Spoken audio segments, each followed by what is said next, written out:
நடப்பு சாம்பியன் அப்படிங்கிற அந்தஸ்தோட இந்த ஐபிஎல்ல களமிறங்கின கொல்கத்தா நைட் ரைடர்ஸ் அணி புள்ளி பட்டியல்ல 7வது இடத்துல இருந்தாலும் அந்த அணியோட நிலைமை அப்படிங்கிறது பரிதாபத்துக்குரிய ஒன்னாதான் மாறி இருக்கு. ஏன்னா அவங்க 6 புள்ளிகளை மட்டுமே எடுத்திருக்கிறதுனால கிட்டத்தட்ட இந்த ஐபிஎல் தொடர்ல அவங்களோட பயணம் அப்படிங்கிறது முடிவுக்கு வந்திருக்கு. என்ன நடந்தது கொல்கத்தா நைட் ரைடர்ஸ் அணியில அப்படிங்கறதான் எல்லாரோட கேள்வியாகவும் இருக்கு. ஏன்னா அந்த அணி தக்க வைக்கப்பட்ட வீரர்கள் பட்டியலை அறிவிக்கும் போது அவங்களோட கோர் டீமா அப்படியே வந்துட்டு மெயின்டைன் பண்றோம் அப்படின்னு முடிவு பண்ணியிருந்தாங்க. ஆனா அதுல ஒரே ஒரு அதிருப்தி என்ன அப்படின்னு பார்த்தோம்னா, அணிக்கு கோப்பையை ஜெயிச்சு தந்த கேப்டனான ஸ்ரேயஸ் ஐயர் தக்க வைக்கப்படும் வீரர்கள் பட்டியலில் இடம்பெறல. இது ஸ்ரேயஸ் ஐயரா எடுத்த முடிவா இல்ல அணி நிர்வாகம் எடுத்த முடிவா அப்படிங்கிறது இதுவரைக்கும் மர்மமான ஒன்னா தான் இருக்கு. அதை தாண்டி இந்த தொடர்ல முதல் போட்டியிலையும் அந்த அணி தான் விளையாடினாங்க. ஆர்சிபிக்கு எதிரான அந்த போட்டியில சொந்த மைதானத்துல தோல்வியை தழுவினாங்க.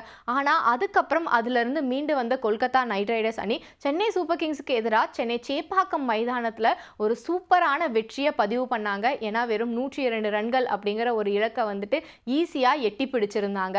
அதே சமயம் பஞ்சாப் அணிக்கு எதிரான போட்டியிலையும் அதே மாதிரியான ஒரு இலக்கை தான் நிர்ணயிச்சிருந்தாங்க. ஆனா பஞ்சாப் அணியோட துல்லியமான பந்து வீச்சினால அடுத்தடுத்து கொல்கத்தா நைட் ரைடர்ஸ் வீரர்கள் தங்களோட விக்கெட்டுகளை பறிகொடுத்தாங்க. பரிதாபமான தோல்வியையும் தழுவினாங்க.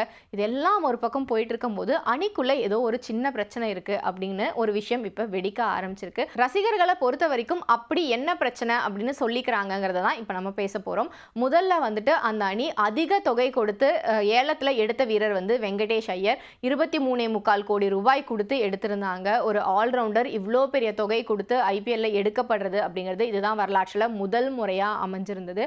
ஸோ அப்படிப்பட்ட சூழலில் வெங்கடேஷ் ஐயரோட பெர்ஃபார்மன்ஸ் அப்படிங்கிறது கேகேஆர் அணிக்கு எந்த வகையிலையுமே கை கொடுக்காத ஒன்றா தான் இருந்திருக்கு இந்த சீசனை பொறுத்த வரைக்கும்.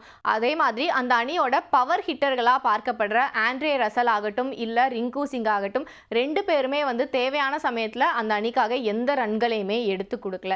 இதை தாண்டி மொயின் அலின்னு ஒரு வீரரை எடுத்து வச்சிருக்காங்க. அவரை அவங்க ப்ராப்பராக யூட்டிலைஸ் பண்ணிக்கல. ஏன்னா முக்கியமான போட்டிகள்லாம் மொயின் அலியை விளையாட வைக்க மாட்டேங்கிறாங்க அப்படிங்கிற ஒரு குற்றச்சாட்டும் முன்வைக்கப்படுது. அதற்கு அடுத்ததா பார்த்தோம் அப்படின்னா அந்த அணியோட நம்பிக்கை நட்சத்திரமா இப்போதைக்கு பார்க்கப்படக்கூடியது இளம் வீரரான அன்கிரீஷ் ரகுவன்ஷி. இவரை அந்த அணி போன தொடர்லையே வச்சிருந்தாங்க. அதுக்கப்புறம் இந்த முறை ஏலத்திலையும் எடுத்தாங்க. இந்த வீரரை பொறுத்த வரைக்கும் அவர் 1 டவுன் இல்லைனா 2 டவுன்ல விளையாடக்கூடியவராக இருக்காரு. ஆனால் நேற்றைய போட்டியை பொறுத்த வரைக்கும் அவரை 9வது வீரராக களமிறக்கியிருந்தாங்க. எப்போவுமே இம்பாக்ட் பிளேயராக தான் அந்த டீம்ல விளையாடுவார். ரொம்பவே க்ரூஷியல் ரன்ஸை அடிக்கக்கூடிய ஒரு வீரர். இக்கட்டான சூழலில் டீம் இருக்கும்போது கூட அவரை யூஸ் பண்ணாமல் மேட்சே கையை விட்டு போனதுக்கப்புறம் அவரை ஏன் பயன்படுத்துகிறாங்க, இதுக்கு அவரை யூஸ் பண்ணாமே இருந்திருக்கலாமே அப்படிங்கிற ஒரு குற்றச்சாட்டும் கேகேஆர் மேலே முன்வைக்கப்படுது. இதை தாண்டி அஜிங்கிய ரஹானேவோட கேப்டன்சி அப்படிங்கிறது ஃபயராக இல்லைன்னு ஒரு விமர்சனமும் எழ ஆரம்பிச்சிருக்கு. ஆரம்பத்தில் அந்த அணி நல்லா பெர்ஃபார்ம் பண்ணும்போது எல்லாத்துக்குமே ரஹானே தான் காரணம் அப்படின்னு சொல்லப்பட்டாலும் இப்போ அந்த அணி மோசமான சூழலில் இருக்கும்போதும் ரஹானேவோட ஒரு அக்ரஸிவ் ஜோன் அப்படிங்கிறது இல்லை. அதனால தான் வீரர்கள் சரியாக பெர்ஃபார்ம் பண்ண மாட்டேங்கிறாங்க அப்படிங்கிற குற்றச்சாட்டு முன்வைக்கப்பட்டிருக்கு. இது எல்லாத்தையும் ஒட்டுமொத்தமாக வச்சு பார்க்கும்போது இந்த சீசன் அப்படிங்கிறது கொல்கத்தா நைட் ரைடர்ஸ் அணிக்கு இதோட முடியுது.